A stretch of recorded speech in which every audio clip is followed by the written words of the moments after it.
Hello, Brainbox YouTube channel watchers. We're coming at you again today with a new video for one of our coolest new cameras, the Arri Alexa Mini. You take a look at it here, you'll see the Alexa Mini is kind of built up. It's built up with a very nice long, Zeiss lightweight or compact zoom. But if you look at the actual camera body itself, the big selling point for the Alexa Mini is that, well, it's mini. This is the body just right here. So they're taking a real page from companies like Red, that are building just modular little bodies that give you a lot of versatility so that you can then build out your body to have it in more like a studio mode like it is here, or strip it down so you can throw it on a drone or a gimbal really easily. All carbon fiber body, very lightweight. So the Alexa Mini shares the exact same sensor as every other camera in the Arri family. Starting with the original Alexa Classic, they all have the ALEV or ALEV 3 sensor, going all the way back to the Alexa Classic. So the Alexa Classic, the Alexa XT, the Arri Amira, even the new, brand new Alexa SXT, which isn't even really out yet, they all have one sensor type. So you're still getting all of the benefits of that awesome sensor that everybody rants and raves about, all of its incredible dynamic range, all of its excellent skin tones.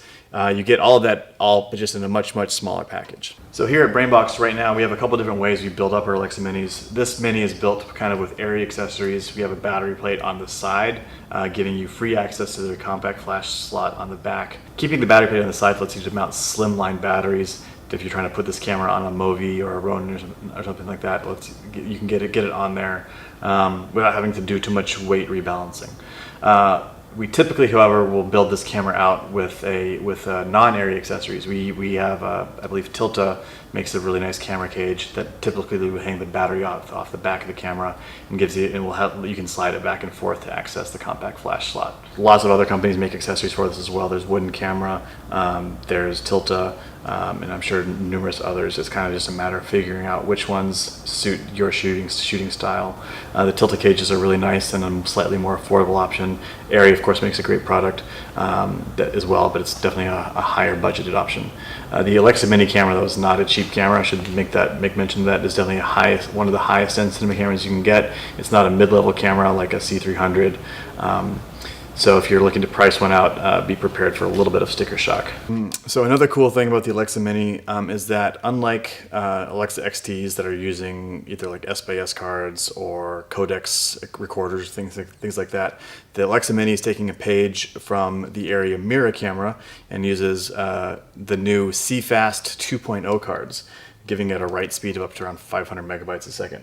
But unlike the Amira, and probably to save space on the camera body, there's only one card slot. The Amira has two card slots, giving you the ability to record longer record times potentially. This one only has one. Also has integrated radios, so you can control the camera through Wi-Fi, through things like the Arri WCU4. All internally, not without having a need for an external motor controller or motor driver. 3 C-Force motors daisy chained together, wired straight into the lens mount of the camera. That's giving power and all motor controlling information straight out from the antenna of the mini body. There's no external motor driver that has to be velcroed onto the body somewhere. No additional power cables have to be run. It's a very clean cabling system, very simple and very straightforward. So on the other side of the camera, on the operator side, you have this is how you control the camera. Because it's so small and so lightweight, you don't have your typical side LCD panel with your user interface buttons to control it that way. You basically have to control the camera through the viewfinder. The viewfinder acts as both viewfinder and LCD screen. This LCD screen will pop up here, and you can then look at it that way, or you can even rotate it and fold it in. And this menu here actually gives you all control of all of the camera settings. And because this is an Arri camera, just because it's an Arri and it's top of the line and it's kind of considered the industry standard high-end cinema camera, does not mean it's a complicated machine. Arri's done a really good job of engineering the user interface, and in true Arri fashion, they make it very simple to use. And you can also, of course, use the screen as a monitor itself just by tapping the monitor button, or you can use it as the menu navigation. So it's very simple to figure this out. EI stands for exposure index. This is where you set the sensitivity of the camera. By default, it's 800, which is about the baseline standard for this sensor. You can easily dial it up to 3200 or down to 160. Look basically gives you control over the look applied to both the internal recording that your media is recorded onto, as well as your SDI output for either your monitor path, or if you're sending a signal to an external recorder. Look tells you what type of signal is being sent where. So right now you can see the camera is set to recording internally in Arri log C. Arri's log C is, just really quickly on a tangent, is a low contrast, high dynamic range, trying to give you the maximum color information into one image. Definitely designed for a colorist to kind of touch up after your shoot. But the SDI path has a look applied, and if I go back to this menu, I can see that my look is set at Arri 709, which is Arri's Rec 709 kind of color space. You can also go into this menu and kind of create your own look. It's a little bit cumbersome to do so on the MVF, but you can also use something like an Arri Look Tool, which is a free software utility you can download and go mess around with on an iPad, on a laptop, and kind of create a custom LUT, load it into the camera, and then apply it to your footage. And it's all also done as metadata. So that look, that LUT that you'd be creating is a metadata parameter that can then be changed once the footage is in your NLE or your editing system. White balance is pretty self-explanatory. You have full control over white balance, as you would expect, as well as shutter, time code, and FPS, or frames per second. So let's talk about recording formats. The Alexa Mini can record 4K. Most people are going to be using it to shoot 4K.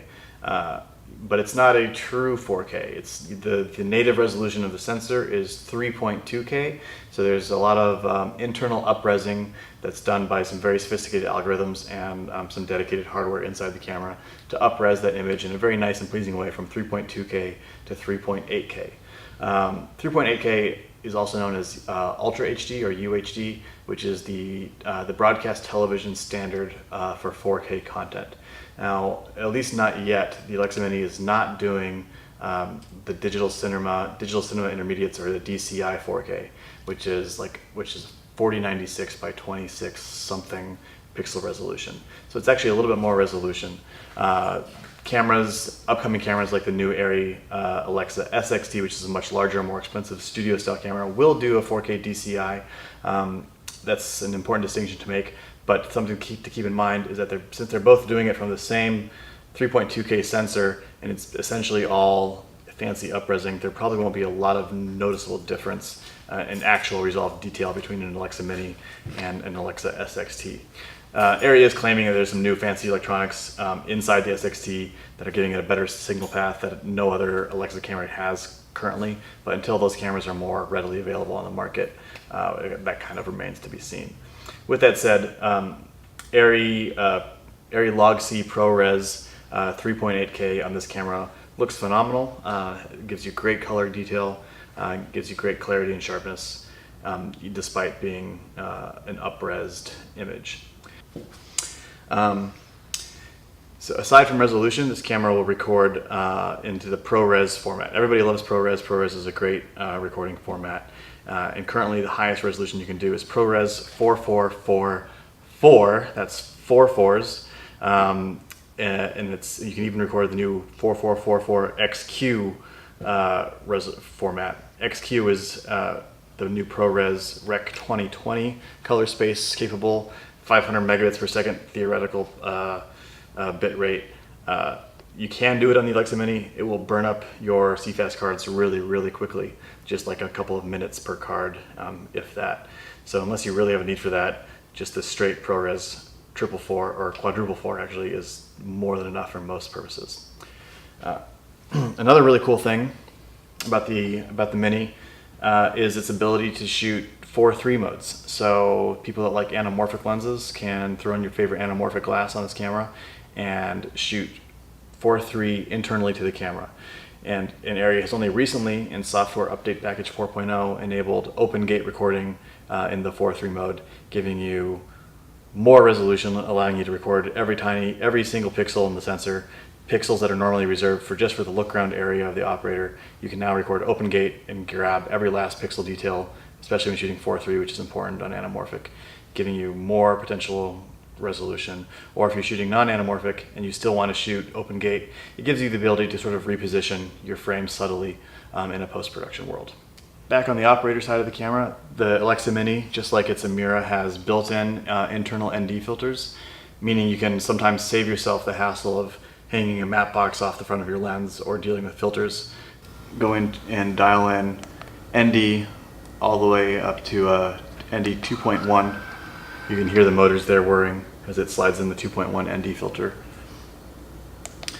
And that's all done internally. So I also want to mention the Arri WCU4. This is Arri's newest handset controller. It's a 3-channel controller that can control focus, iris, and zoom on, or just one channel if you only need one channel on a lens. It's kind of made to interface with an Alexa Mini because you have that motor driver free setup that I kind of described earlier.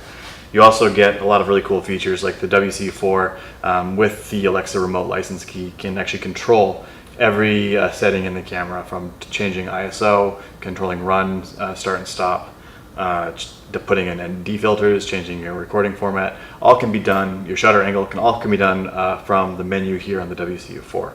It also contains lens data files, so that in this instance, like with the Zeiss compact zoom on here, I could quickly go into the menus, find Zeiss compact zoom 70-200, select it, and load that lens profile, and then all of the marks on the hand wheel would then match exactly with the marks on the barrel. That makes lens changes on your AC really painless and really easy.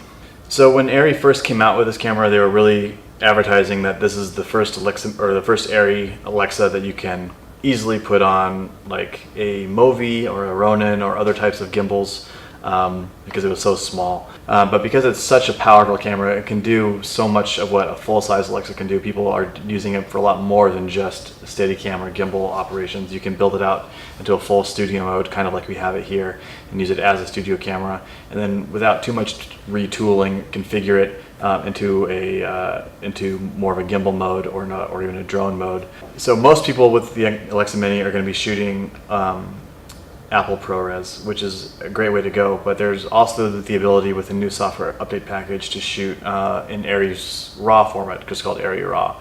Arri RAW is certainly a higher data rate MXF wrapped image that gives you full metadata of all of your lens settings or any other settings you want to have user input through the MVF.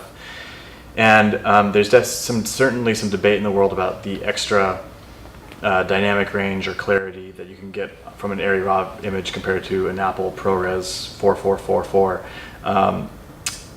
I think the verdict is still kind of out in some ways. Certainly if you're shooting a project that's destined for a big screen, like a theater or a big blockbuster, Arri RAW is definitely the way to go. But for most applications, Apple ProRes is pretty good. I think Apple ProRes 4444 is probably 95, maybe 98% of everything that you would get from an Arri RAW signal. But like I said, that's an area of some debate. There's not a ton of agreement, but for most people looking on a nice 4K monitor at an Arri RAW color-corrected image compared to an Apple ProRes Log C color-corrected image, it's really hard to tell the difference. So the Alexa Mini is also a high-speed camera. Of course, you can overcrank this to get that nice slow-motion look that so many people like to shoot with. At the full 4K, 3.8K, or 3.2K, the camera currently tops out at 60 frames per second. If you dial that resolution back a little bit, if you go all the way down to just a 1920 by 1080 HD sync signal, you can shoot up to 200 frames per second, which gives you a lot of range. So 200 frames per second is awfully slow. And there's also, currently I don't believe high-speed frame rates are supported with the Arri RAW modes, but I believe future updates will allow you to record up to 60 frames per second at 4K to an external recorder in the Arri RAW format, if that's important to you as well. So that's about it for our Arri Alexa Mini overview video. It's an amazing camera. Client feedback here at BrainBox has been excellent, and we've really liked shooting with it on a couple of our own BrainBox productions. We'll have some video clips interspersed in this video and maybe here at the end as well, so you can take a look at how this footage looks in a real world situation. Shameless self-plug, if you ever want to rent an Alexa Mini at great prices, Brainbox is a great place to do so if you're in the Los Angeles area. We can also ship cameras to your location. Check out our website in the description below. If you have any questions, feel free to leave a comment. We will try to get back to you. And yeah, thanks for watching.